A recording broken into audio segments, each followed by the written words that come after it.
A Rainy Day with Hedgehog and Rabbit by Pablo Albo, illustrated by Gomez. Hedgehog and Rabbit were in the garden. Rabbit was eating cabbages and Hedgehog was looking for snails. A drop of water landed on Rabbit's ear. It frightened him a lot and he hid in his hollow tree trunk. Meanwhile, a drop of water had landed right on the tip of Hedgehog's nose, and it tickled him. "Hee hee! What fun!" laughed Hedgehog. He wanted to tell Rabbit all about it, but he couldn't see him. Hedgehog looked for Rabbit and found him in the hollow trunk. "What's wrong, Rabbit? Why are you trembling so much?" "Somebody threw a drop of water at me." "How about you, Hedgehog? Why are you laughing so much?" "For the same reason. Somebody drew a drop of water at me." "Rabbit, who on earth has thrown water at us? We are the only ones here. There doesn't seem to be anybody else."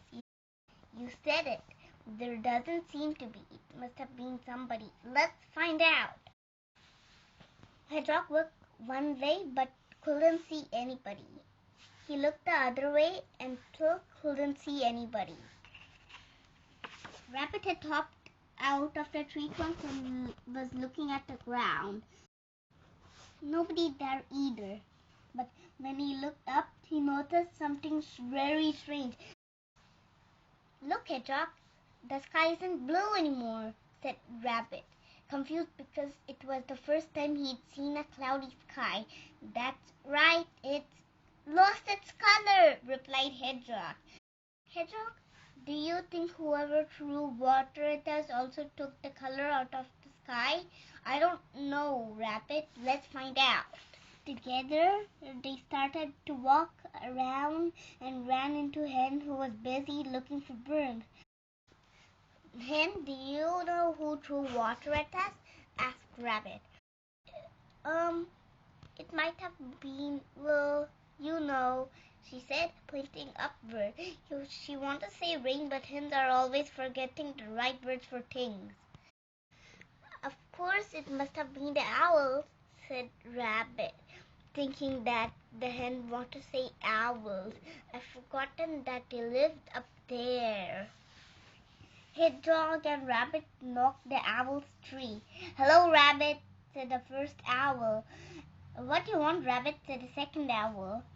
"Who is it?" asked the third owl, who was a bit nearsighted. "Owls, was it you who threw water at us?" asked Rabbit. "It wasn't me," said the first one.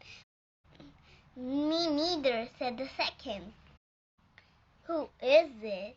asked the third, who was also a little deaf. "Then who could it have been?" "It could have been the rain," answered the first owl. "Yes, I think it must have been the rain," said the second. "But who is it?" asked the third owl again. "And why is the sky gray?" asked Hedgehog. "The sky is gray to let us know that it's going to rain, of course." Yes, that's right," said the second owl. The third owl didn't say anything because he had fallen asleep. "And what can we do to make the sky blue again?" "Just wait. There's nothing else you can do," replied the two awake owls. "And what can we do to make sure the rain doesn't throw any more water at us?" "You can't do anything except take cover and wait for it to get tired and stop." Hedgehog and Rabbit were going to ask more questions, but the rain came, and not just a few droplets this time. Oh no! It started to pour down, and the two friends hopped back into the hollow tree trunk to stay dry. Hedgehog and Rabbit sat down and waited, just like the owls had said, so that the sky would turn blue again and the rain will stop. "Look, Rabbit, even though we have taken cover and waited, the rain hasn't gotten tired. Waited a long time, but the sky isn't turning blue again. It's turning black. I don't think so. At night we can see stars and the moon, but now we can't. There isn't anything.